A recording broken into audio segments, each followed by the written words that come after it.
My name is Lena, and while I was living overseas, my world back home unraveled without me. My sister sold the house we grew up in, emptied the bank account that bore my name, and made sure I was cut out of the will entirely. And my parents? They just stood by, eyes averted, as if I had never been born. When I returned, I didn't come looking for explanations. I came demanding responsibility. So what happened when I uncovered the fake deed and stumbled across her confession? I'll get to that. But first, tell us, where are you tuning in from and what time is it where you are? Drop a comment, we want to hear your story too. That night sleep never came. Not even for a moment. I lay in the guest bedroom, though I wasn't sure I could still call it that, staring up at the slow, hypnotic spin of the ceiling fan. It turned with mechanical calm, completely unaware that the foundation beneath this family had already begun to splinter. The room looked untouched. Same wallpaper from when my grandmother lived here, same handles on the dresser that I had painted when I was 10 years old. But somehow the space felt like a simulation, a carefully built version of my life, but with me erased from it. At 5 o'clock sharp, I sat up. My hair was a mess, and my mouth was dry from the night's silence. I got dressed quietly, pulling on yesterday's jeans, and moved down the hallway like someone who had overstayed their welcome. The house was still, either in deep sleep or pretending to be. I grabbed my keys, the only item still hanging in its usual spot, and stepped into the cool, misty morning. The damp grass soaked through my thin socks as I stood on the lawn. I climbed into the car and held the steering wheel with both hands, clinging to the one possession that still felt truly mine. I couldn't drive just yet. I needed a destination. Any place that didn't reek of stale memories. That's when it came to me. The Buncombe County Clerk's office. If I had truly been wiped away, I needed to see the evidence for myself. The office opened at 8. I passed the time sipping a bitter cup of coffee in a diner parking lot, surrounded by retirees waiting for the Social Security building next door to open. At exactly 7:58, I stood in line, holding a folder like it contained my last remaining proof of existence. The click of my shoes echoed as I entered. The clerk behind the plexiglass barely acknowledged me as I slid my request across the counter. "I need the title record for 921 Eastfield," I said, my voice tight with restraint.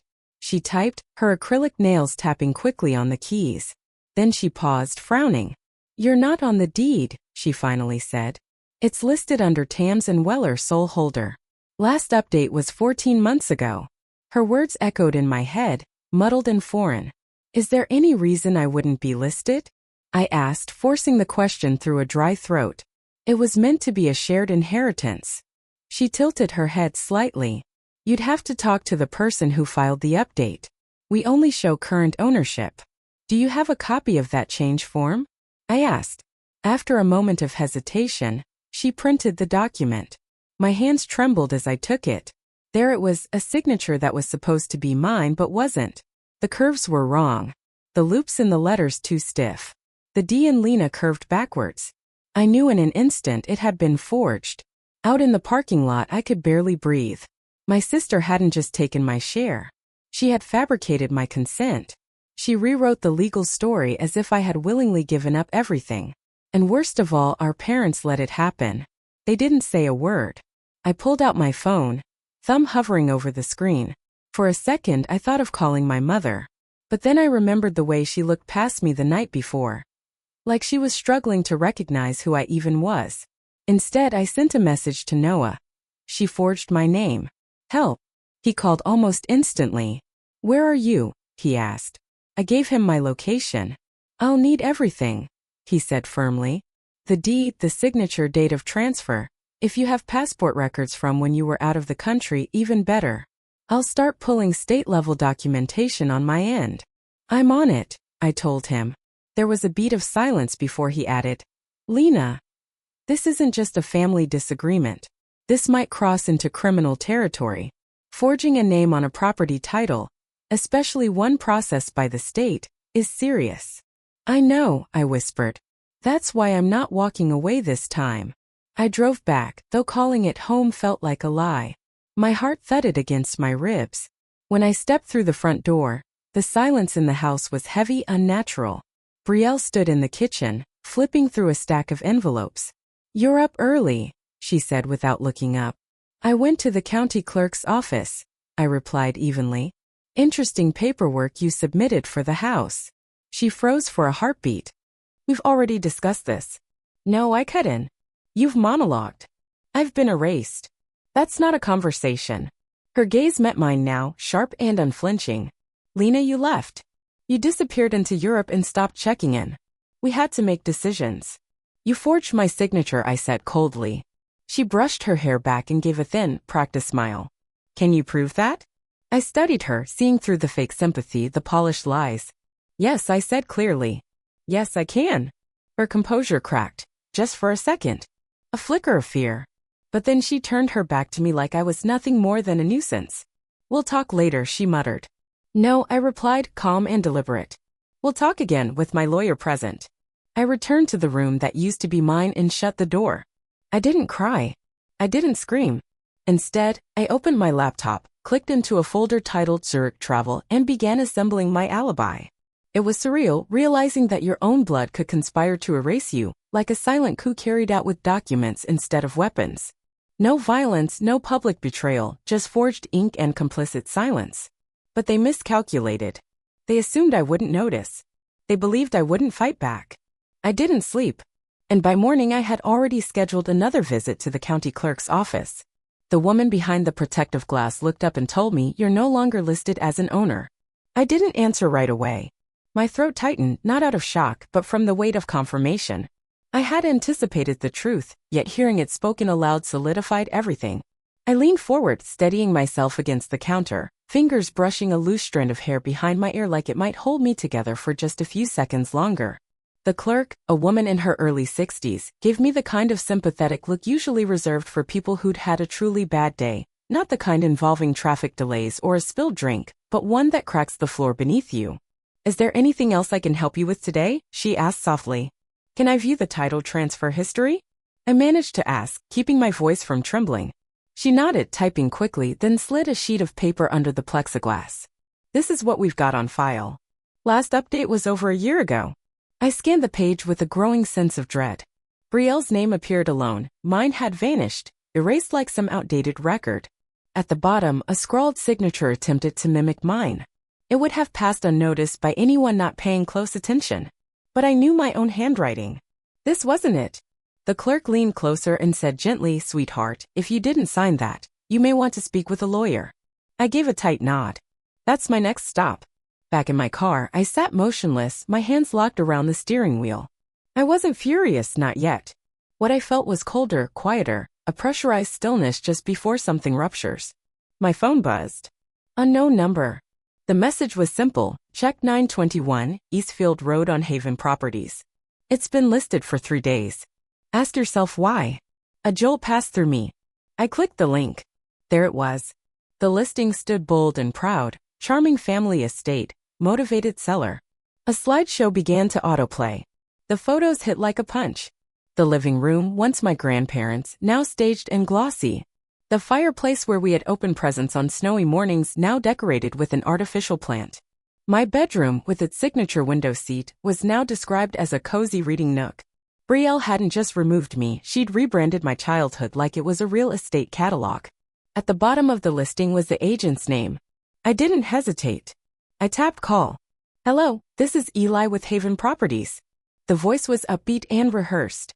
Hi, I said, adjusting my tone to mask the tightness in my chest. I'm calling about the listing for 921 Eastfield. Is it still available? Ah, yes, just went on the market. Beautiful home.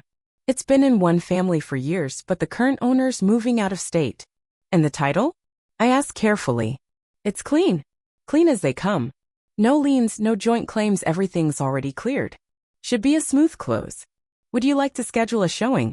No, thank you. I ended the call before I could say something I'd regret. I sat in silence, repeating the words in my mind, clean as they come. I opened my messages. Noah. I had to let him know. Found the listing. It's happening. She's claiming full ownership. His response came fast. Send me everything. I'll check the transfer documents. There might be forgery involved. I sent the email with the listing link, attached the scan title document, and included screenshots. My hands worked faster than my thoughts. I wasn't falling apart, I was gathering evidence. That night, I barely touched my dinner.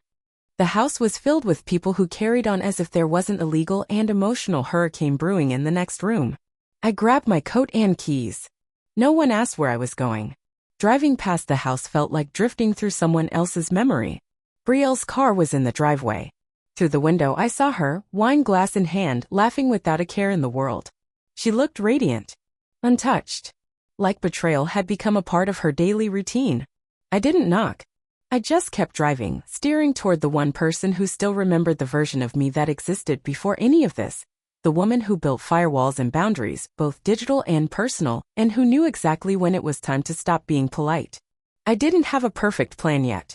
But I had names. I had records. And now I had proof. They had tried to erase me in silence. But I was done staying silent. "I'm coming to see you," I texted Noah.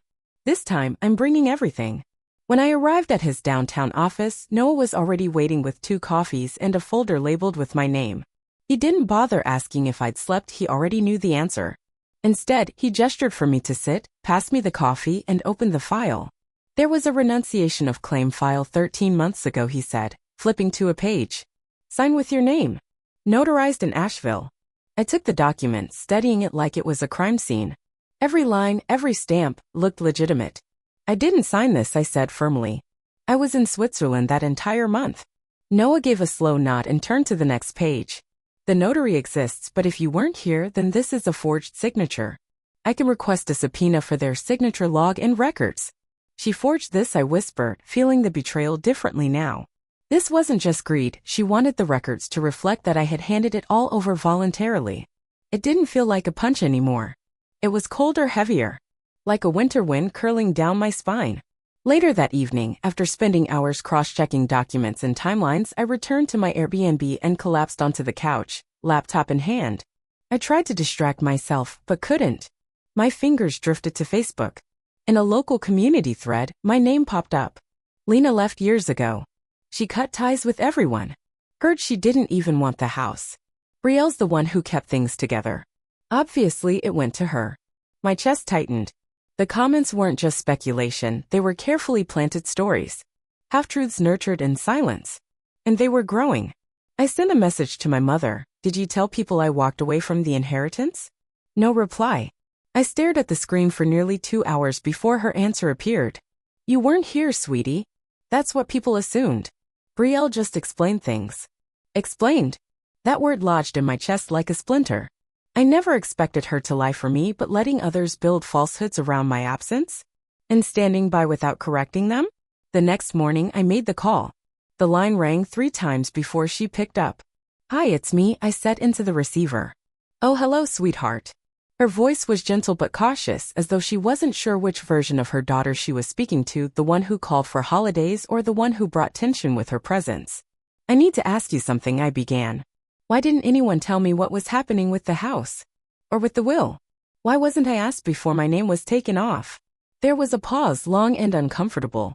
Then softly she said, "I thought Brielle was keeping you informed. She said she had emailed you."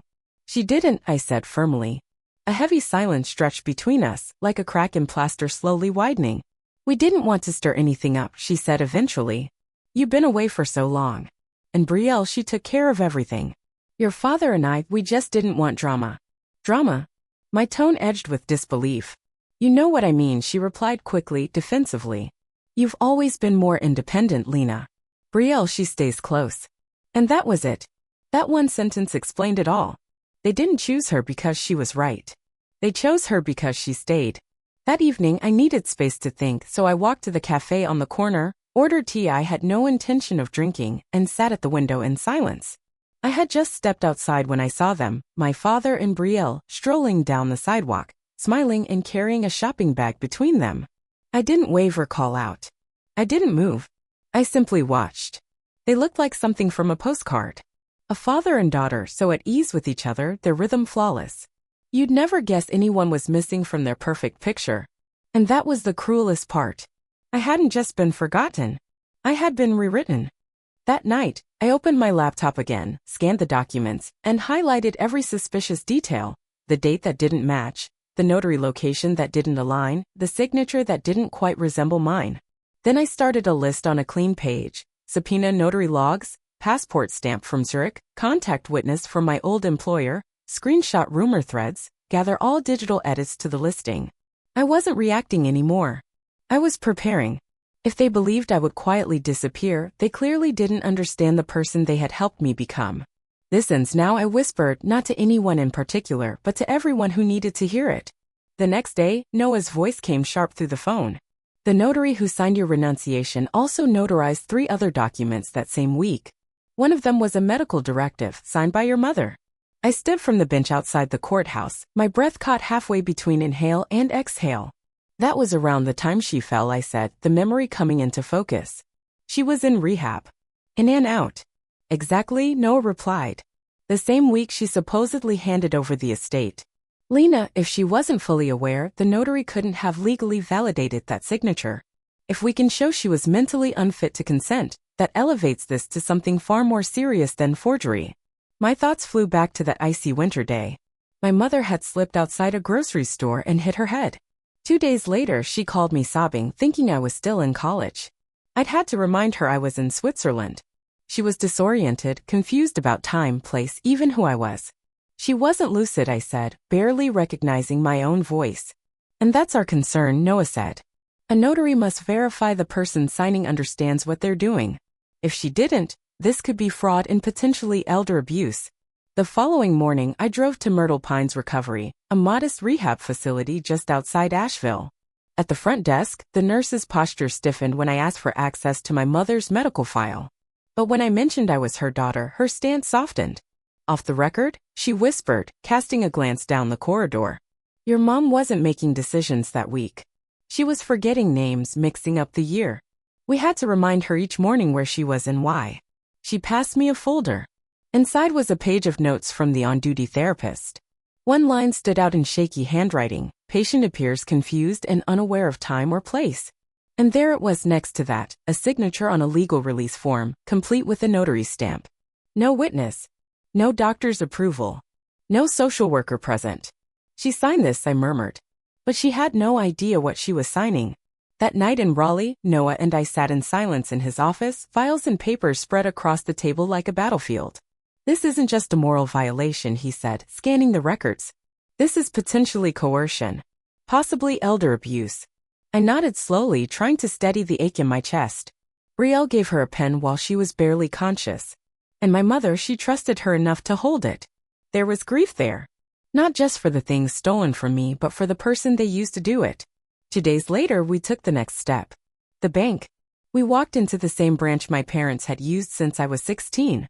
The polished marble floors and soft jazz music felt ironic now, like luxury laid over betrayal. A jittery teller retrieved archived documents while Noah handed over our legal authorizations. She stared at the screen, then froze. There's a transaction from early March last year, she said. A wire transfer. $45,000. She turned the monitor toward us. There it was. The authorization form was signed Lena Weller. I stared at the elegant cursive. Not mine, but close enough that it could have fooled someone. I wasn't in the country, I said. I can get the passport stamp. Flight records. Everything. Noah glanced at me, then turned back to the teller. We'll need a certified copy of this form, and if any footage from that day still exists, we'll need that too. As we stepped outside, he looked over at me. They didn't just take your money. They forged your name to clean it out. This wasn't sloppy. It was planned. I didn't say anything. My chest was too tight to hold words.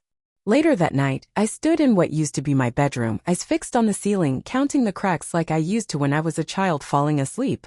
I stared at my reflection in the mirror. No tears came, just a sharp tension beneath my ribs that refused to release. I didn't want revenge. I wanted truth, and I wanted a trail of evidence that no one could bury. I opened my laptop and logged into the home security system I had installed for my parents years ago when they were paranoid about porch thieves. They'd never changed the login credentials after I left. The screen blinked to life. There it was, the kitchen, lit by soft morning light. And in the center of the frame, Brielle. She was gesturing upward, pointing toward the hallway. Beside her stood a man I didn't recognize, nodding, scribbling notes. My mouth went dry. She was walking the man through the house like she already owned it, like the ink had dried and the keys were hers. I leaned forward, recording the security feed with my phone. This wasn't suspicion anymore. This was evidence. Brielle stood in the kitchen, gesturing toward the ceiling as she guided him room to room. I turned up the volume just enough to hear the calm, overly pleasant cadence in her voice. "The title's clean," she said breezily, clipboard man trailing behind. "I have full authority. My mother signed over power of attorney before her condition deteriorated." I hit pause. She was lying. Smoothly. Confidently. But it was still a lie. The power of attorney had been revoked months earlier. I had been on a video call with Mom from Zurich when she digitally signed the revocation paperwork. I'd helped her submit it through the state portal. Brielle knew all of that. She was just gambling that no one else would look deep enough to notice. I called Noah immediately. "She's using a revoked POA," I said without preamble. "She's doubling down," he replied. "That's document fraud. If she presents it to a buyer or a title officer, it's a legal misrepresentation. And if she tries to finalize the sale using it, she'll legally box herself in." I stared at the paused image on the screen, Brielle smiling, gesturing at the skylight I'd helped install one summer with my dad. "She's selling the last place that remembers I existed," I said quietly. Later that afternoon, while saving screenshots for Noah's files, my phone buzzed. The sender made my stomach tighten. Mrs. Halpern. Our old neighbor. She had lived next door since before I was born. A gentle woman with a sharp memory and sharper instincts. She always knew which school we were off to, which cousins were visiting, even who we were dating. Her message was short: "You should see this. I recorded it 2 weeks ago." I didn't know who else to send it to. There was a video attached. I tapped it open. The view came from her back porch, angled through a gap in the fence. Brielle was on the deck, standing over my mother, who was seated and gripping the porch swing like it was anchoring her in place. "Don't say anything to Lena," Brielle snapped. "Do you want to lose this house too?" My mother flinched. Her head turned away, small and silent. I watched it again. Then a third time. I muted the sound, but the anger only grew louder. It buzzed low under my ribs like a storm circling. This wasn't passive neglect. This was control. Silence wasn't just the absence of care, it was weaponized. That night, I called my father. No script. No performance. Just facts and exhaustion. "Dad," I began. "I've seen the footage. I know what she's doing. And I know you've let it happen." There was only the sound of his chair creaking, then the flick of his lighter. He always smoked when he didn't want to answer. "You should talk to your sister," he said finally. "We don't want any more trouble." The words landed like cold steel. "You already have trouble," I said. A pause. "She's your sister, Lena." "No," I replied. "She's your liability. And mine until now." I hung up. Then I opened my laptop and drafted the email to Noah. "We go public. File the injunction. Start everything." I reread it once. Then hit send. The next day, as the sun dipped behind the ridges of Blue Ridge, I drove to Eastfield Road. I parked across from the house but didn't go in. I didn't need to. I waited. 20 minutes later, the front door opened. Brielle stepped out with the same man from the feed. Clipboard still in hand. They were laughing again, too loudly, like they wanted to be heard. Like it was theater now. I stepped out of my car. Brielle saw me first. Her laugh died in her throat. "If you go through with this," I said steadily, "I'll take everything you care about. Not just the house, your version of events, your reputation, your future." She tilted her head, smiling thinly. "Is that a threat?" "No," I said. "That's a warning.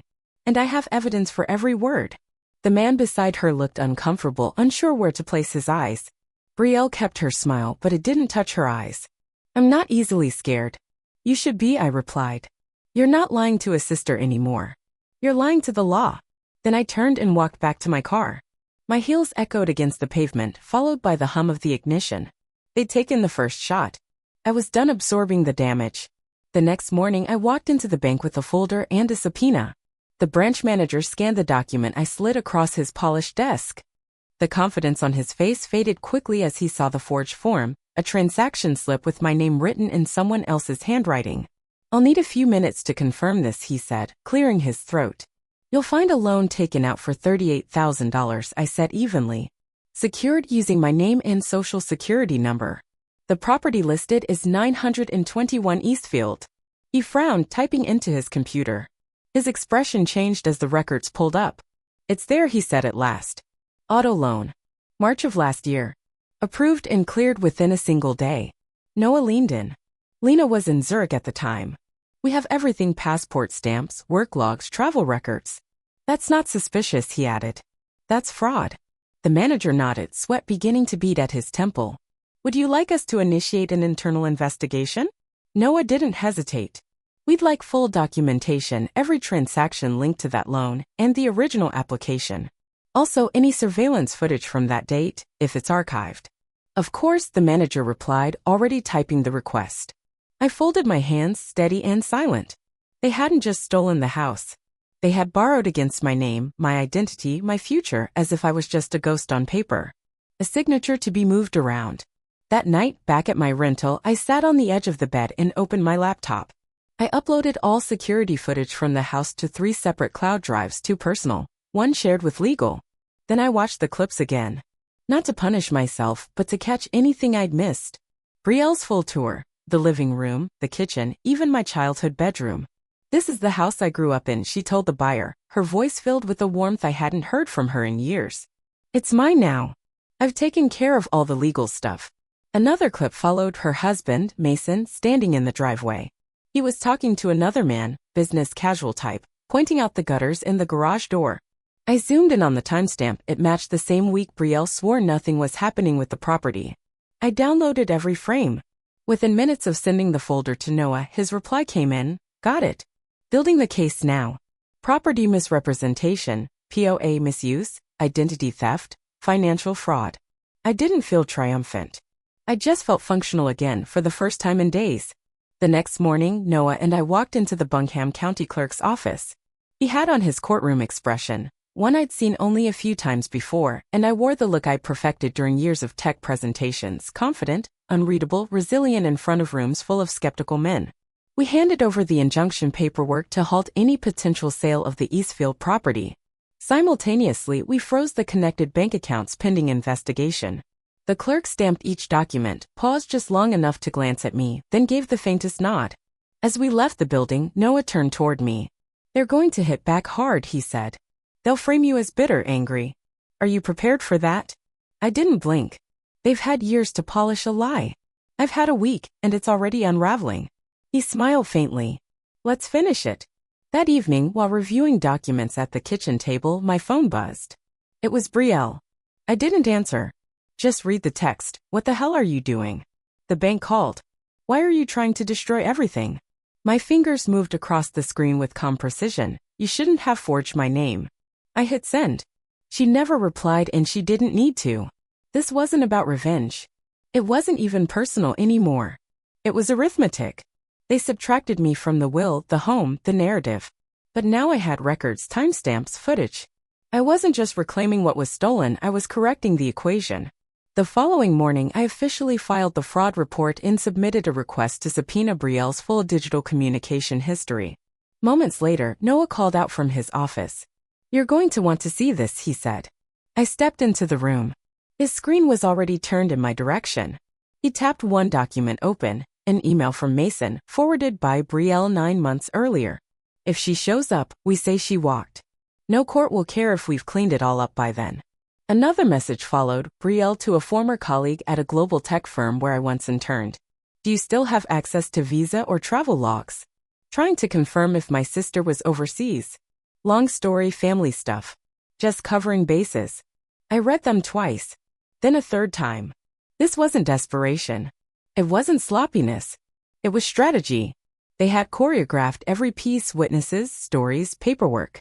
Noah leaned back in his chair. This is bigger than fraud. This is conspiracy. I gave a slow nod, face calm, though something sharp had torn open inside me. It wasn't anger or sorrow anymore, it was precision. 2 days later, we stood inside a small courtroom, tucked in the heart of Buncombe County. Our emergency injunction had been approved, and now we had one shot to bring it all into the record.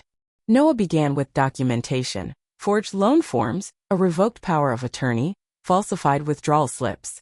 Then came the footage, Brielle giving tours, Mason inspecting the property, the recording of Brielle threatening our mother, the emails, time-stamped and compiled into a digital trail. Brielle sat stiffly across the aisle, wearing a blazer that didn't suit her and a smile that didn't hold.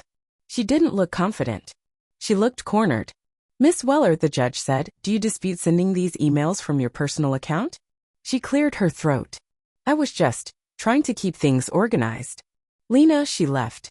She moved overseas. We thought she didn't care anymore. I stood then. No raised voice. Just my voice. I didn't disappear. I was living abroad, not gone. I called. I sent messages on holidays.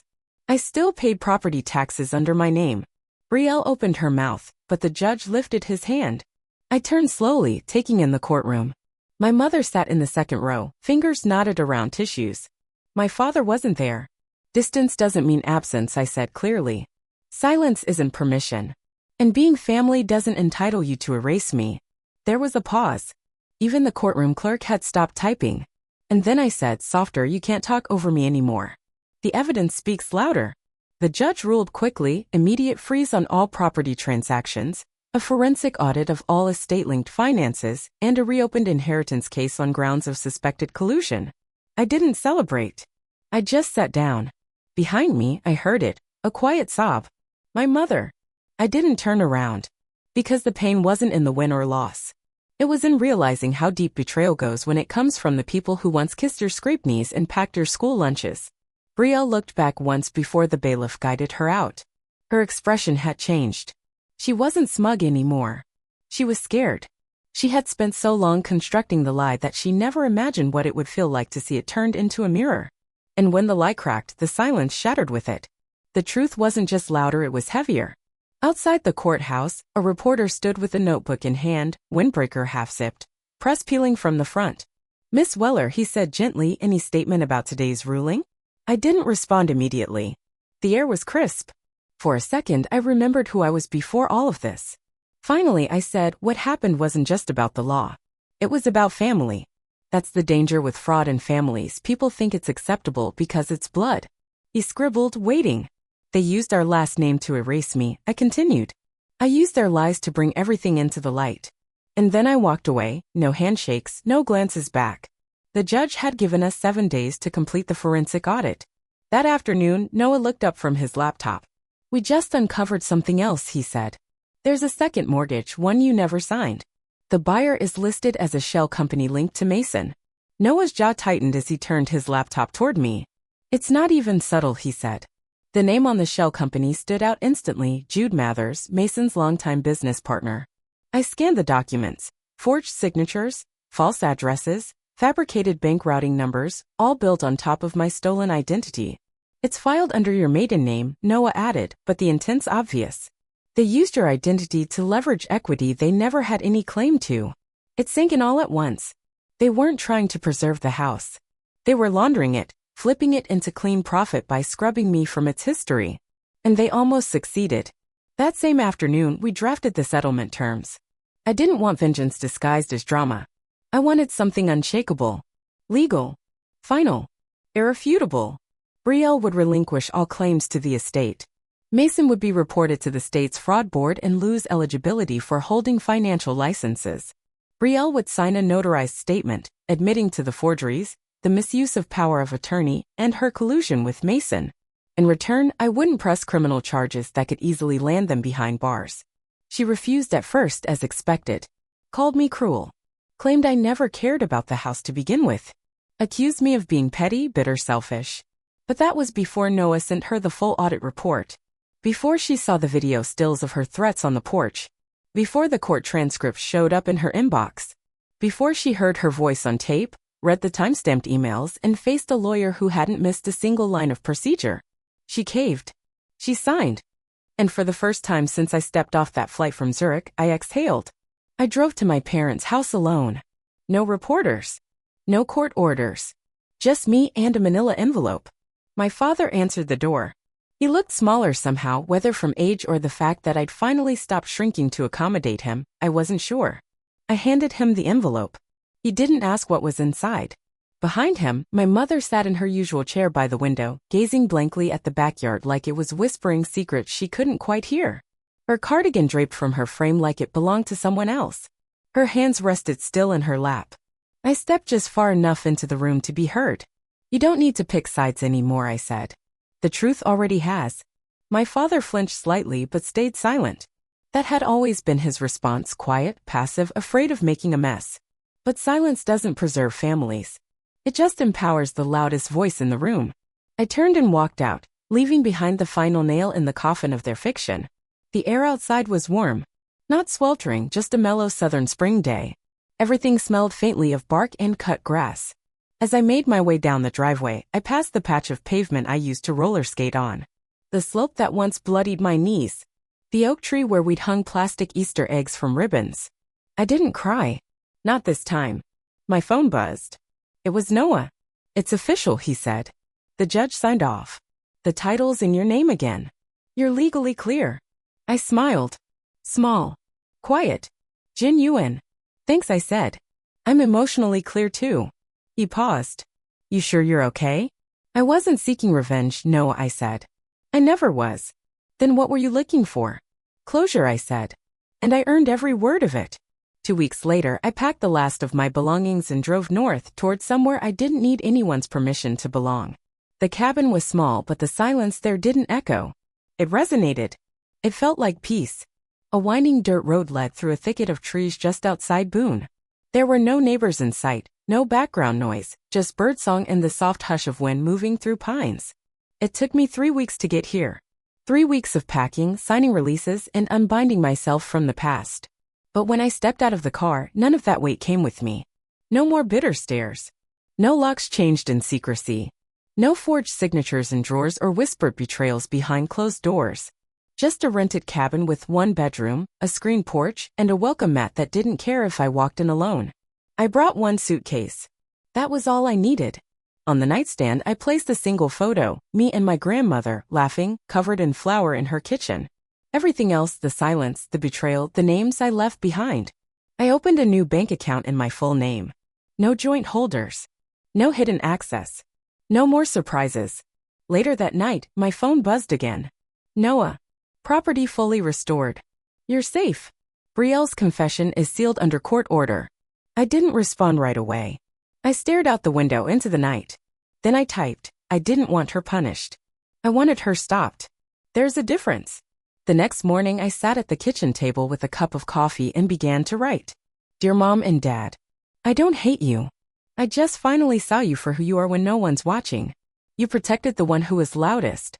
You excused her lies. And when it mattered, you chose silence over truth. I'm not writing to change your minds. I'm not asking for apologies. I'm writing this because I need to leave something unsaid somewhere. Love doesn't always get closure. Sometimes it just gets a drawer." I folded the letter and slid it into the drawer beside my bed. I never intended to mail it. But it felt right having it close. Not for them, for me. Some wounds don't need answers. They just want to rest. Brielle left Asheville quietly. I heard it through neighbors who never liked her much but smiled anyway. Mason lost his license. His name turned red in state databases. They weren't defended. They weren't missed. I didn't celebrate. But I didn't grieve. Some truths take time to arrive. But they always do. You can't build your future atop a grave you dug for someone else. Weeks passed. One morning I stepped out onto the porch with a cup of coffee in hand. The sky glowed with soft streaks of orange. The air had that mountain sharpness that clears your head with just one breath. I didn't check surveillance footage. There was none. I didn't refresh case files. They'd been archived. I just sat. I took a sip of coffee and said, to no one in particular, but not to no one at all. "I'm not angry anymore. I'm just done. They took the house. They twisted the story. They weaponized my absence to cut me out. But I came back, not for vengeance, but for resolution. And I got it. They tried to erase me. But I used their lies to rewrite the ending. I didn't win by taking everything. I won by reclaiming the only thing they never expected me to fight for. My peace. Because sometimes the deepest betrayal doesn't come from strangers. It comes from those who share your name, your memories, your blood. Lena's story isn't just about stolen assets or falsified forms. It's about reclaiming your voice when others decide you don't deserve one. And finding peace not through punishment, but through clarity. What would you have done in her place? Would you have walked away quietly or fought to be heard? If this story struck a chord or reminded you of someone you know, tell us in the comments. We'd love to hear your reflections. And don't forget to like, share, and subscribe for more stories that dive into the raw, real, and often ruthless truths about family. More is coming your way.